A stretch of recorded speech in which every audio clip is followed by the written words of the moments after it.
Welcome to Right Medicine, a podcast that explores the minds, motivations, and practices of people who create content that connects with and educates healthcare professionals. I'm your host, Alex Howson, a former nurse, a medical sociologist, and an education writer and researcher in healthcare. Join me to learn from education professionals about resources and tools of the trade, and listen to stories about what drives them in the medical education field. If your work involves planning, designing, or delivering education to healthcare professionals, this podcast is for you.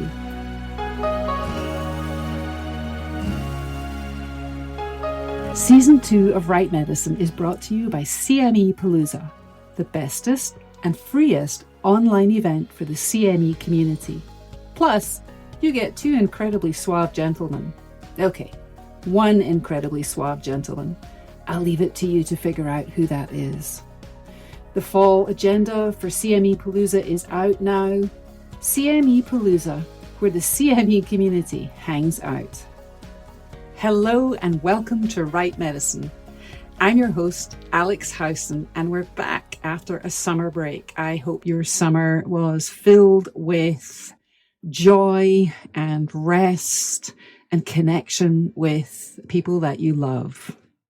I'm here today with Karen Overstreet, Vice President, Scientific and Educational Affairs for the Medical Learning Institute. Karen has a doctorate in education and has had a long career in print and virtual education, including medical education. We recorded this conversation in 2020. We talk about what you need to have staying power in this field, the CME, CPD field, the importance of being adaptable, a lesson that the world has had to learn and then some in the last 18 months, changing formats for CME, CPD delivery, and how to write in a way that is interactive and dynamic. Join us.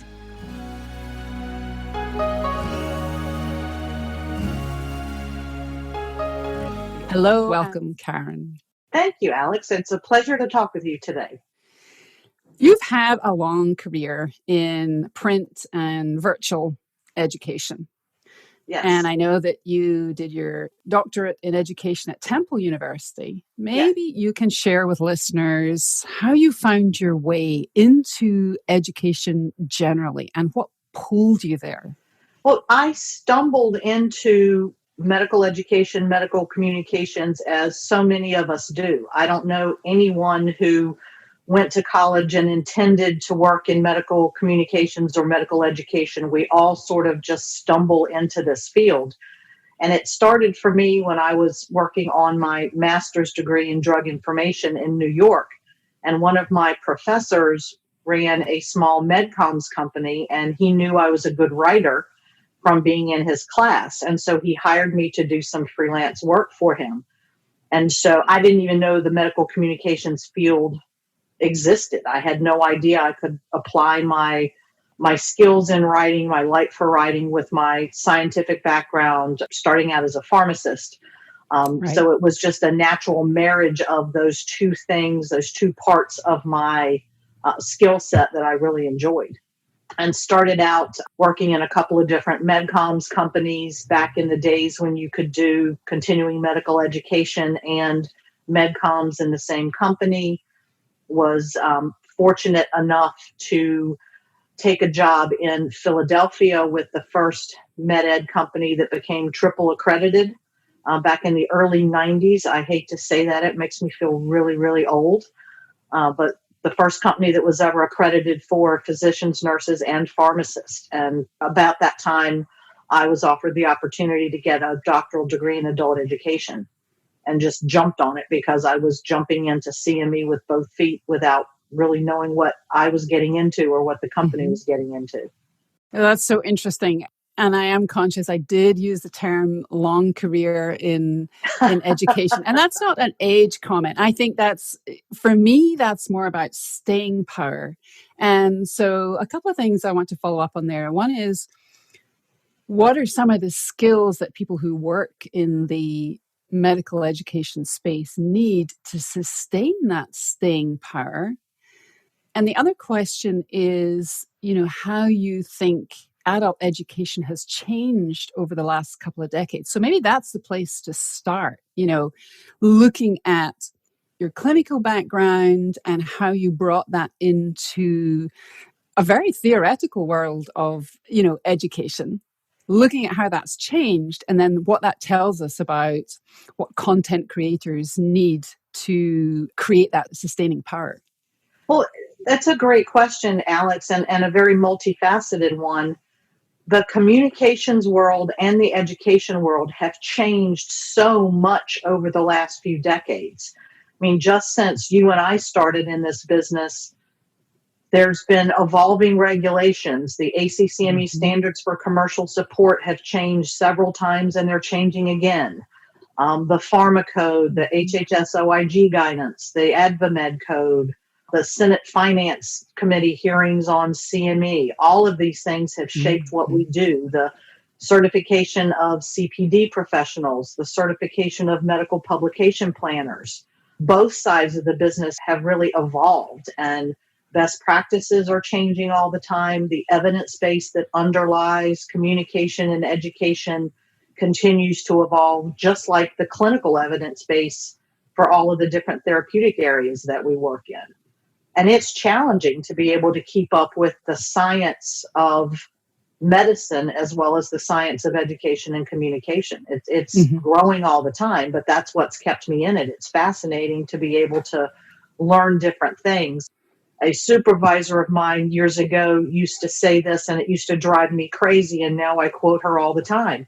If we do today what we did yesterday, we'll have nothing to do tomorrow. And I think that's true. We live that every day. The world is changing so quickly, and the COVID pandemic is a perfect example. We have all had to adapt and come up with new strategies in the blink of an eye. So being nimble, planning ahead, looking for contingencies, all of those things are critically important, as well as the science and the evidence base that underlies what we do. So one of the things I find interesting about that, which takes me to how adult education might have changed or might not have changed in the last couple of decades is, and you mentioned this, the science of learning, the science of education. What do you see as core elements of that science that haven't really changed, maybe tinkering at the edges? And what do you see as new pieces of knowledge that have been identified as part of, the new science of learning? Another two-pronged question. You're good at that, for the Alex. price of one. Absolutely.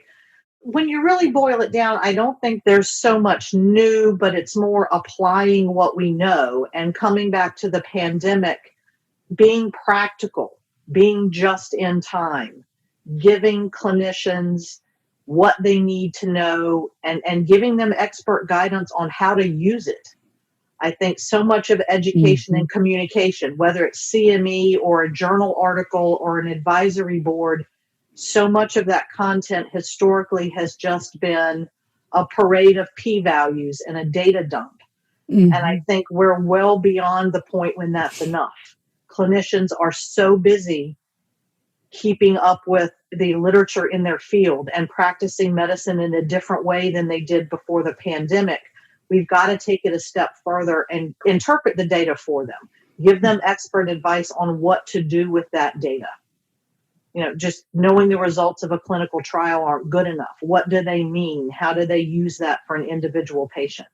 So that's one piece of it. And outcomes, of course, is another really important piece. And commercial supporters are getting more sophisticated about outcomes. Providers are getting more sophisticated about outcomes.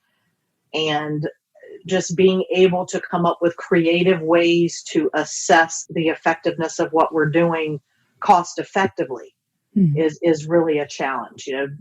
It's great to talk about patient level outcomes or population health outcomes, but very few people have the time and the resources and the money to put towards measuring those sorts of metrics. So how can we be more creative given time constraints, budget constraints, the realities that we're all living in? What are some of the creative ways that you see people measuring outcomes, whether we're talking about CME or whether we're talking about other kind of educational vehicles? People, I think a lot of times are still relying on pre and post tests, and that's fine.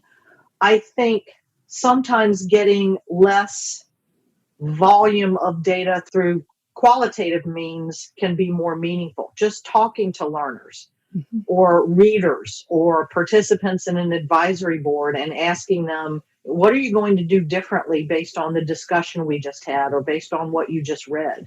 I think sometimes we get hung up on trying to assess a whole population of learners or readers or participants. And that gives some valuable information, of course, but there's a limit to that. So perhaps looking at a smaller subset of those learners or readers or participants and really getting some meaty information about what surprised them from what they learned, what they're going to do differently, what questions they still have, and how are they going to address those. I don't think we do enough of that. Well, as a qualitative researcher, of course, that speaks to, one of my passions. I see a little bit of that. Are you seeing some of that in the work A that little you bit, a little bit, but not enough, I think. And one of the other things that you mentioned, print, creating content for print.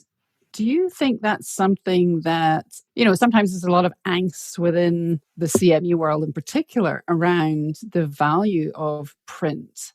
And I'm wondering, given where we are, we're speaking, in the fall of 2020, after 6 or 7 months of living with coronavirus, what's your sense of how the vehicles, the formats for delivering education to clinicians might change, and will print see a resurgence as a consequence?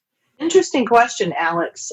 I think print will always have a place. Journals, some journals are hugely credible, and there are still a subset of clinicians that want to get that copy of the journal in the mail and flip through it when they have opportunities. But beyond that, so much content is available online now, even before it comes out in print. So when we say print, I always think about the online version of that as well as the old-fashioned paper that comes in the mail. And a lot of those print publications are adding enhanced features. They're adding video elements, podcasts, webcasts, interactive posters. There's lots of creative things going on to make content that used to be static much more interactive to engage learners. And a lot of that has happened because of all of the conferences being canceled because of the pandemic. With oral sessions and poster sessions being done virtually, people are trying to find creative ways to make them more interactive, to give learners a chance to interact with the presenters in a new way. And I think that's exciting. I don't think that will go away, even when the meetings business comes back, if it ever does. I think the use of virtual technologies and being able to interact with content will change. And that's a very positive thing. And presumably this is something you're seeing not just in medical education, but across a whole range of medical communication types. Absolutely. Yes. With advisory boards being done virtually, poster presentations being done virtually, with videos of the presenter and live Q&A sessions done online. It's really interesting to see how the industry has had to adapt very quickly. We talk about interactivity a lot, and I think the kind of default, or what I hear is when we talk about interactivity, we very quickly move from print to multimedia forms and formats. But I'm a writer.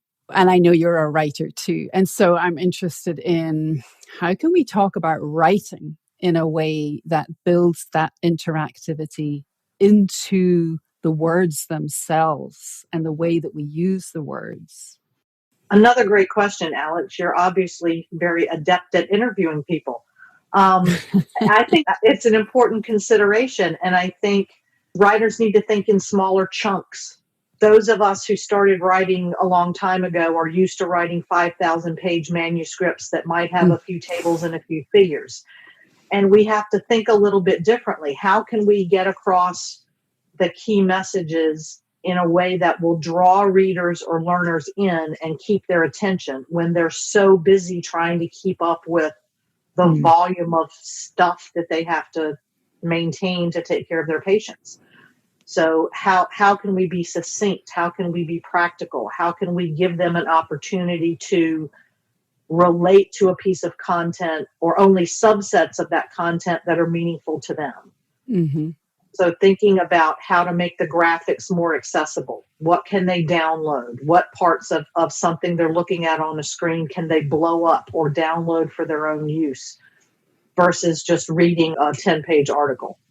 Agreed. I think that succinctness, that brevity, shorter chunked material is increasingly key. And part of that is, I mean, obviously, the volume of work that clinicians do and the limited amount of time that they have to actually process that kind of information, but also just, I think there's something about neurobiology and neuroscience that suggests, our attention spans are shorter and shorter. And this is going to take me into a rant about social media. And I'm not going to go there, but I think thinking about that, it's not just the structure of work in a healthcare context that's shifting. It's also, there are some biological changes taking place in the human brain that make it incumbent on us to create content in a way that is more kind of accessible.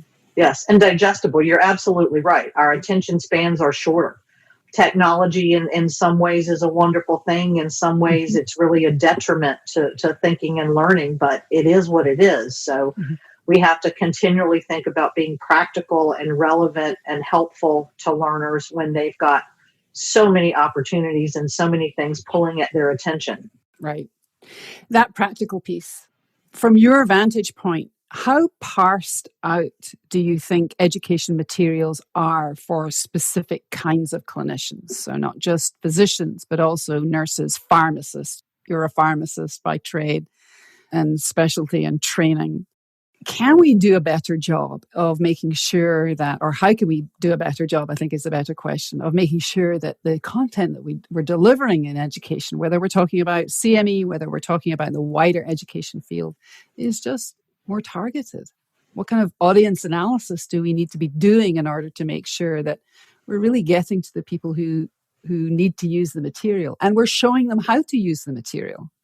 I think that's a really important point. And there's been a tendency, at least in the CME space, and people tend to use CME broadly to mean all healthcare professionals, to just certify activities for everybody without thinking about the needs of the community pharmacist, the clinical pharmacist, the nurse, the PA, the NP. Right. At some levels, they all need to know some of the basic things, but what they do with that information is very different. So just certifying an activity for oncology pharmacists without thinking about what are their needs that are different from the nurse or the physician, it's not going to be very effective. I think we've got to understand scope of practice. I think we need to have those different target audiences represented in the planning and the development of the content. And maybe there shouldn't be so much education that's multi-certified. Maybe we should go back to the days of designing education for physicians and nurses and advanced practice providers and pharmacists separately. I think it's dependent on the scope of practice and also the therapeutic area.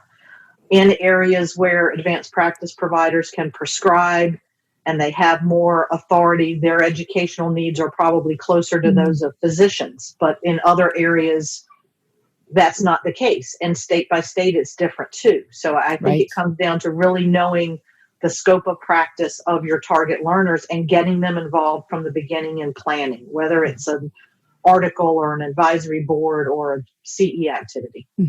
That's a really helpful way to think about this. You mentioned that, we tend to use CME as a kind of shorthand for continuing education and for continuing professional development across different kinds of clinicians. And in that continuing professional development piece, I think one of the things that we've seen more and more in the last few months of pandemic is that there are so many other things that clinicians have to think about in the context of their work. I'm thinking of, for instance, stress and anxiety as a consequence of working in a pandemic. And the American Medical Association, for instance, has an initiative at the moment on building resiliency amongst clinicians.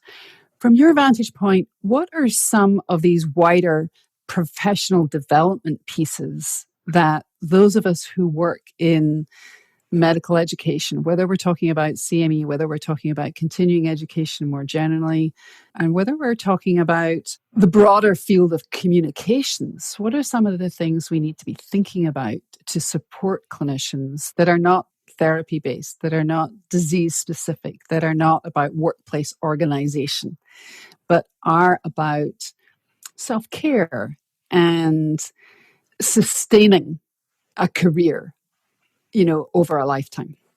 That's a really important point. And I've seen sustainability and self-care be addressed in a number of different organizations, from professional organizations that you and I may belong to clinician organizations. I think that's key. Everyone is stressed. Everyone's having to do too much, taking care of kids at home while they're working, those sorts of things. So those are important. But also, I think somehow helping people to become nimble, to be comfortable with the fact that it's not going to go right all the time, that unforeseen things are going to happen, being comfortable in uncertainty. That's an uncomfortable place to be, but we're all living through it. And it's uncomfortable for people who make life and death decisions or who make decisions that support those people. But this pandemic has all taught us that we have to be flexible. We have to be nimble. We will get through it. We have to have a plan B. And that's okay. We've got to get comfortable with uncertainty and finding ways to be resilient and work through that uncertainty. How much do you think that you've mentioned the word nimble a few times, and it's a word I really like myself and links to the notion of pivoting and be able to, think on your feet and all those kinds of things. How much of a generational issue do you think that nimbleness is? Thinking about, younger clinicians, Gen Z, Gen Y, compared to, I'm at the tail end of the baby boom. Do you see generational differences in how clinicians manage and perceive uncertainty? I think there definitely is a trend. I think people who have grown up with technology and are used to getting the newest version all the time are easier to adapt to changes in technology. They're much more able to pick up a new teleconferencing system, a new video conferencing system easily, whereas someone who has only used one system, it's going to be a lot tougher. So yeah, I think there are definitely generational differences, and just that comfort level with technology and the changes in technology that are inevitable. So before we sort of wrap up, are there any other issues that, we haven't covered that are really important to you in terms of thinking about creating education for clinicians? Just one last thought, and coming from the perspective of someone who across my career has worked both on the medical communications part of the business, the industry, as well as the medical education side, we tend to think of them as two very discrete fields of work. And in some perspectives, they are. They have their own regulations, their own sets of rules and guidelines. But at the end of the day, the processes of creating content and trying to inform clinicians are really the same. Good writing is good writing, whether it's for an activity certified for credit or whether it's for a poster for a conference or an article going to the Lancet. Good communication, good writing is the same, regardless of which playbook we're following. I love that. Karen, thank you so much for sharing your knowledge and your expertise with our listeners, and I hope to speak to you again soon. Thanks, Alex.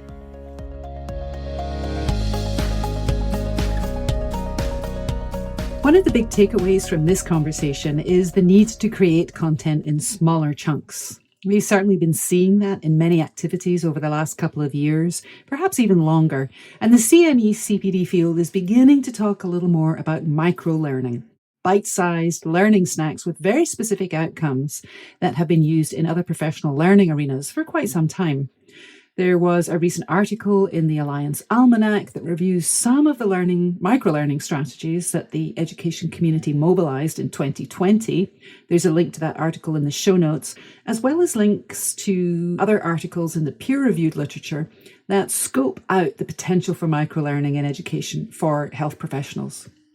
Another takeaway is the importance of really tailoring education to meet the needs of particular specialties and clinical audiences in terms of how they do their work, versus creating activities and simply certifying them for a range of clinicians. And we talked about the need for education to give some consideration to career sustainability and self-care. If you're interested in exploring self-care a little more, Episode 12 in Season 1 with Donna Gabriel focuses on addressing clinician burnout through mindfully designed education. And as a bonus for today's episode, a short downloadable breath awareness meditation to support your own self-care. The link is in the show notes. Thank you for listening, for connecting with Karen and me in this episode. If you enjoyed the show, please subscribe or leave a review on your podcast listening platform. That helps us deepen our connection even further. I'm your host, Alex Howson, and this is Right Medicine. Season 2 of Right Medicine is brought to you by CME Palooza, the bestest and freest online event for the CME community. Plus, you get 2 incredibly suave gentlemen. Okay, 1 incredibly suave gentleman. I'll leave it to you to figure out who that is. The fall agenda for CME Palooza is out now. CME Palooza, where the CME community hangs out.